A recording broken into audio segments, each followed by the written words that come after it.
नमस्कार, श्री स्वामी समर्थ। मी Pranjali. Working woman असू द्यात किंवा साधारण गृहिणी असू द्या, महिला म्हटलं, स्त्री म्हटलं की आपल्या प्रत्येकाला संसार सांभाळणं, घरातली कामं बघणं, मुलं सांभाळणं आणि बऱ्याच वेळेला बाहेरच्या काही गोष्टी करणं, आले गेलेलं बघणं, हे आपल्या प्रत्येकालाच करणं आहे आणि आपण प्रत्येक जणच अगदी जबाबदारीने, आनंदाने, उत्साहाने या गोष्टी करत असतो। आता जे तुम्हाला व्हिडिओमध्ये स्वयंपाक करणं, धुणी भांडी करणं किंवा किचन साफ करणं, जे काही आपण ऑर्गनायझेशन म्हणतो, वस्तू जिथल्या तिथे ठेवणं, जे तुम्हाला व्हिडिओमध्ये दिसते, हे काही मी अजिबात जगावेगळं करत नाहीये।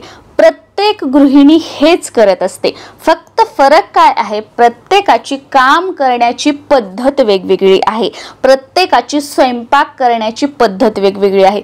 प्रत्येक महिला स्वयंपाक करते, प्रत्येक जणच आपण भाज्या वापरतो, पिठं वापरतो, डाळी वापरतो, सगळं वापरतो। फक्त काय की करण्याची पद्धत वेगवेगळी आहे आणि प्रत्येकाच्या हाताची चव वेगळी आहे। आता मी तुम्हाला इथे दाखवते म्हणजे मी खूप हुशार, मी जगावेगळं काहीतरी करत आहे, मीच काम करत आहे, असं अजिबात आणि मुळीच नाहीये। तुम्ही जे सर्वजण करतात तेच मी करत आहे, मी फक्त शूट केलेलं आहे, या व्यतिरिक्त बाकी काहीही नाही। उलट माझ्यापेक्षा तुम्हाला खूप जास्त कामं असतील, तुमच्या मागे खूप जास्त जबाबदाऱ्या असतील, खूप कठीण काळातून तुम्ही जात असाल। खरंच तुम्हा सर्वांना सॅल्यूट आहे। त्यामुळे की मी असं करते म्हणजे तुम्ही असं करावं किंवा मी तसं काम केलं म्हणजे तुम्ही तसं करावं, तुम्ही चुकीचे मी बरोबर किंवा मी बरोबर तुम्ही चुकीचे, असा अजिबात नाहीये। तर बघा, बऱ्याच वेळेला आपण आपल्या आजूबाजूला किंवा आपल्या स्वतःच्या घरामध्ये बघतो की सासूचे आणि आपले भांडणं होतात, एकमेकांचं आपलं मत जुळत नाही, आपलं म्हणणं त्यांना कळत नाही किंवा त्यांचं म्हणणं जे आहे ते आपल्याला पटत नाही, अशा काही गोष्टी होतात। मग याच्यामुळे काय होतं, आणि ह्या गोष्टींना आपण एकमेकांना बोलून दाखवत नाही। आपण काय करतो की आपल्या मनामध्ये खूप आहे, हां त्यांची ही गोष्ट चुकीची आहे, त्यांच्या मनामध्ये आहे की ही गोष्ट करते आणि चुकीची करते, हिची भाजी करण्याची पद्धत वेगळी आहे, ही ह्यांनाच बोलते, ही फोनवरच बोलते, ही ह्याच वेळेला कपडे धुते, ह्या अशा गोष्टी होतात। ह्या कशामुळे वाढत जातात, आपल्या दोघांमधील, सासू आणि आपल्यामधील जो वाद आहे किंवा जो दुरावा आहे तो का वाढत जातो, याचा कधी तुम्ही विचार केलाय का? आपण प्रत्येक ठिकाणी बघताना ऐकतो की नाही माझी सासूचं, माझ्या सासरची मंडळी ना थोडे बरोबर नाहीत, माझ्या सासूसोबत माझं पटत नाही, माझी सासू आगाव आहे। सासूबाई म्हणतात सून माझी आगाव आहे, सून माझं ऐकत नाही, तिच्या माहेरच्यांचंच बघते, असं बघते तसं बघते। तर ह्या गोष्टी असतात, पण कुठेतरी की हे का होतंय, मूळ कारण तुम्ही एकमेकांशी सुसंवाद साधत नाहीयेत, तुम्ही एकमेकांशी बोलत नाहीयेत आणि कुठेतरी कमीपणा की मी का बोलू, ही तर बाहेरून आलेली आहे आणि घरामध्ये रुबाब दाखवते। आणि सुना लोकांचं काय असतं की हो माहित आहे यांचं कर्तव्य आहे मुलांना हे करणं ते करणं, त्यांचं कर्तव्य म्हणून ते केलं, मी का त्यांना हे करू, मी बाहेरून आली आहे, एवढं सगळं काम करते, सगळं आलं गेलं बघते, मग मी कशाला कमीपणा घेऊ। याच्यामुळे काय होतं की दोघांमधील जो दुरावा आहे तो वाढत जातो आणि मग जे मनामध्ये विचार आहेत त्याचं द्वेषामध्ये रूपांतर होतं आणि मग नात्यामध्ये कटुपणा जो आहे तो येऊ लागतो। त्यामुळे सुरुवातीलाच तुमच्या गोष्ट, आता तुम्ही काकू लोक वगैरे असाल किंवा माझ्यासारख्या सुनबाई वगैरे असाल, तर जे काही आपल्याला सुरुवातीला वाटतं तर ते बोलून दाखवा, बोलल्याने आणि हे बोला की डायरेक्ट असं नाही की हो याचा तुम्हाला राग पण येऊ शकतो, पण माझ्या मनामध्ये ही गोष्ट आहे आणि उद्या चालून ती माझ्या मनामध्ये घर करू नये आणि आपल्या दोघांमध्ये सासूबाई किंवा आई जे काही तुम्ही काकी म्हणत असाल दुरावा निर्माण होऊ नये म्हणून मला ही गोष्ट क्लिअर करायची आहे। सासूबाई असाल तर सुनेसोबत पण असं बोला, सुना असाल तर सासूसोबत पण असं बोला। याने काय होईल की तुमच्या दोघींमध्ये सुसंवाद निर्माण होईल, एक प्रकारचं जे आपण म्हणतो ना की बोलणं, संवाद सुरू होईल आणि जे काही मतभेद आहेत, मनमुटाव आहेत, एकमेकांच्या न पटलेल्या गोष्टी आहेत त्या बोलण्यातून सुटतील आणि पुढे जे तुमच्या घरामध्ये पडणारी जी दरार आहे, होणारे जे भांडणं आहेत, तुमचं कुटुंब जे विभक्त होणार आहे, ह्या अशा छोट्या छोट्या गोष्टींमुळे ते कुठेतरी होणार नाही आणि तुमच्या घरामध्ये एकोपा, प्रेम जे आहे ते टिकून राहील। हे मी तुम्हाला जे माझ्या घरामध्ये मी करते, जे मी अप्लाय करते, ते मी तुम्हाला सांगितलेलं आहे. कारण आमच्या घरामध्ये अजून वाटणी किंवा तुझं माझं हे असा प्रकार ना अजून तरी काहीही नाही. म्हणजे माझे पूर्ण खानदान वगैरे ते सगळं सुद्धा असा अजिबात प्रकार नाही. तर माझ्या घरातली की ज्यामुळे आमच्या घरामध्ये भांडणं होत नाही ते. आणि दुसरं एक म्हणजे की प्रत्येक गोष्ट समोरच्याची म्हणजे सासूची तुम्हाला पटली नाही किंवा सुनेची तुम्हाला पटली नाही तर मग सून चुकीचीच किंवा सासू चुकीचीच असं अजिबात नाहीये. सासूच्या जागेवर सासू बरोबर आहे, सुनेच्या जागेवर सून बरोबर आहे. मग फरक काय आहे? फरक फक्त विचार करण्याचा आहे की सासूची विचार करण्याची पद्धत वेगळी आहे आणि सुनेची विचार करण्याची पद्धत वेगळी आहे. बाकी आपापल्या ठिकाणी आपण योग्य आहोत, ही गोष्ट कायम लक्षात घेतली पाहिजे. जेव्हा तुम्ही सून चुकीचे हे म्हणतात त्या अगोदर ही गोष्ट लक्षात आणा किंवा जेव्हा तुम्ही सासू चुकीची म्हणता त्यावेळेला ही गोष्ट लक्षात आणा की सासू बरोबर आहे, फक्त तिची विचार करण्याची पद्धत वेगळी आहे. सासूचे विचार वेगळे आहेत आणि माझे विचार वेगळे आहेत.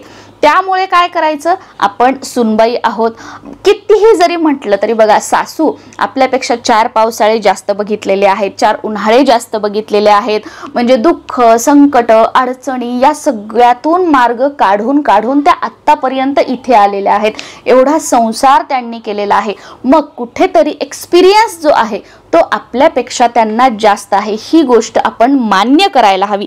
आपले आई वडील असू द्यात किंवा आपले सासू सासरे असू द्यात, ही गोष्ट आपण कायम लक्षात ठेवायची. त्याच्यामुळे काही गोष्टी त्यांच्या ऐकणं, काही गोष्टी ठीक आहे तुम्हाला पटल्या नाही ना, हो आई ठीक आहे मी करेल. आणि जेव्हा तुम्ही करताना तुम्हाला जे योग्य वाटतं, जे बरोबर वाटतं, की ज्याच्यामध्ये घरच्यांचं कोणाचंही नुकसान नाहीये, तुमच्या मनामध्ये द्वेष नाहीये, अशी गोष्ट तुम्ही करा. आणि नंतर मग जेव्हा ती सक्सेसफुल होईल, सगळ्यांना आवडेल, त्यावेळेला सांगा की हो आई तुम्ही मला असं म्हटल्या होत्या पण हे असं केलं असतं तर एवढं चांगलं झालं असतं. मग याच्यामुळे बघतोय ना आपण किती चांगला रिझल्ट आलेला आहे, त्याच्यामुळे मी ही गोष्ट केलेली आहे. म्हणजे जी गोष्ट आपण ओरडून समोरच्याचं न ऐकून तू असं म्हटली का मी आता हे करणारच नाही, असं हे करून घरामध्ये वादविवाद वाढवण्यापेक्षा शांततेनं 4 पावलं मागे घेऊन कसं आपल्याला आपली कामं करता येतील, कशी घरामध्ये शांतता ठेवता येईल, हे आपण कायम लक्षात घेतलं पाहिजे. आता सुनेचं आणि सासूचं, सुनबाईंनी जेव्हा तुम्ही शेजारींकडे, तुमच्या मैत्रिणींकडे, तुमचे नातेवाईक येतात तेव्हा तुम्ही जे तुमच्या सुनबाईंचे गाराणे सांगता की तिने असं केलं नाही, तिने तसं केलं नाही, तिने तसं केलं नाही, ह्या ज्या गोष्टी आहेत या 4 भिंतीच्या आतमध्ये ठेवण्याच्या गोष्टी आहेत, ज्या आपण आज चव्हाट्यावर आणतोय. ज्या लोकांना तुम्ही आज या गोष्टी सांगताय, उद्या जेव्हा तुम्ही अडचणीमध्ये असाल, जेव्हा म्हातारपण येईल, जेव्हा आजारपण करण्याची गरज येईल, तेव्हा ते बाहेरचे लोक चुकूनही आपल्या मदतीला येणार नाहीत किंवा चुकूनही ते आर्थिक जो हातभार आहे तो लावणार नाहीत. भलेही तुमच्या अडचणीच्या काळात ते तुम्हाला पैशाची मदत करतील पण ते तुम्हाला रिटर्न द्यावे लागतील. या उलट तुमची सुनबाई असेल, ही आपले मुलं सुनबाई पैशाने लावतील, कष्टाने लावतील आणि त्या कठीण काळामध्ये माया सुद्धा करतील आणि प्रेम सुद्धा दाखवतील. ही गोष्ट कायम लक्षात ठेवा. तुम्हाला एखादी गोष्ट आवडली नाही ना, तर मी सुरुवातीला सांगितल्याप्रमाणे तुम्ही सुनेला तोंडावर बोलून दाखवा की बाई असं असं मला ही पटत नाही, ही थोडंसं तू चेंज कर. हा, एका रात्रीतून होणार नाही, एका दिवसात होणार नाही, पण हळूहळू तरी सुनेने सुद्धा तो जो चेंज आहे तो करण्याचा प्रयत्न केला पाहिजे.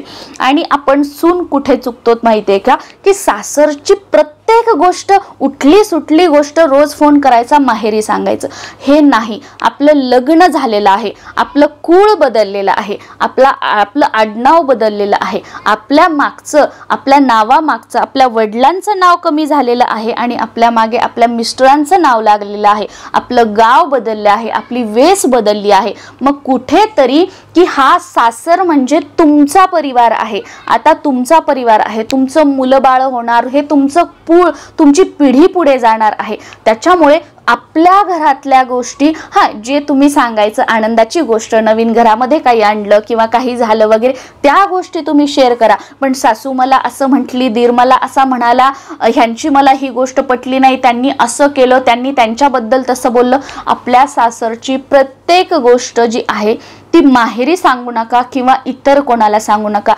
आपण आपल्या घरातली गृहलक्ष्मी आहोत, आपल्याला लक्ष्मी स्वरूप मानलं जातं. त्यामुळे आपल्या घरातील ज्या काही नकारात्मक गोष्टी असतील, सकारात्मक गोष्टी असतील, त्या आपण आपल्या घरामध्ये 4 भिंतीच्या आत ठेवल्या पाहिजेत, ना की त्या चव्हाट्यावर आणल्या पाहिजेत.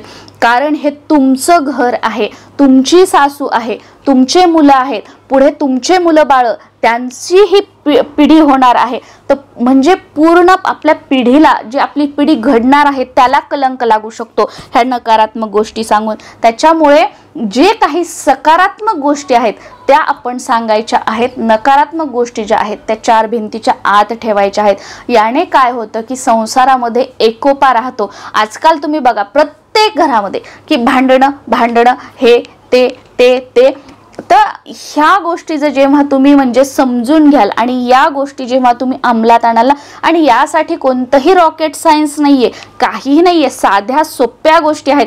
आणि मी तर तुम्हाला सांगत आहे ना की जे मी लग्न झाल्यापासून माझ्या घरामध्ये बघते, जे माझी जाऊ वागते किंवा जे माझी आई वडील सगळ्यांनी म्हणजे नाती टिकवून ठेवण्यासाठी किंवा घरामध्ये एकोपा राहण्यासाठी ज्या गोष्टी केल्या, त्या पाहून पाहून पाहून लक्षात आलेल्या या गोष्टी आहेत, ज्या की मी आज तुमच्यासोबत शेअर करत आहे. बाकी मी कोणतीही म्हणजे मोठी हे नाही की मी तुम्हाला सल्ला देणारी खूप मोठी नाहीये किंवा मी मोठी एवढी ज्ञानी नाहीये, पण जे मला कळतं आणि एक माझ्या मनामध्ये भाव की कोणाच्याही घरामध्ये भांडणं होऊ नयेत. कारण आजकाल बघा तुमच्या घरामध्ये वादविवाद होतील, भांडणं होतील, तेवढे तुमच्या आजूबाजूचे तुमचे नातेवाईक जे आहेत ते आनंदी राहतील, खुश होतील. पण तुम्हाला तुमच्या घरामध्ये भांडणं होऊ नयेत म्हणून 4 गोष्टी तुम्हाला कोणीही सांगणार नाही. म्हणून या व्हिडिओ मार्फत किंवा मला एक प्लॅटफॉर्म मिळालेला आहे की त्याच्या मार्फत मी तुम्हाला 4 गोष्टी सांगू शकते की जेणेकरून तुमच्या घरामध्ये एकोपा, प्रेम आणि नाती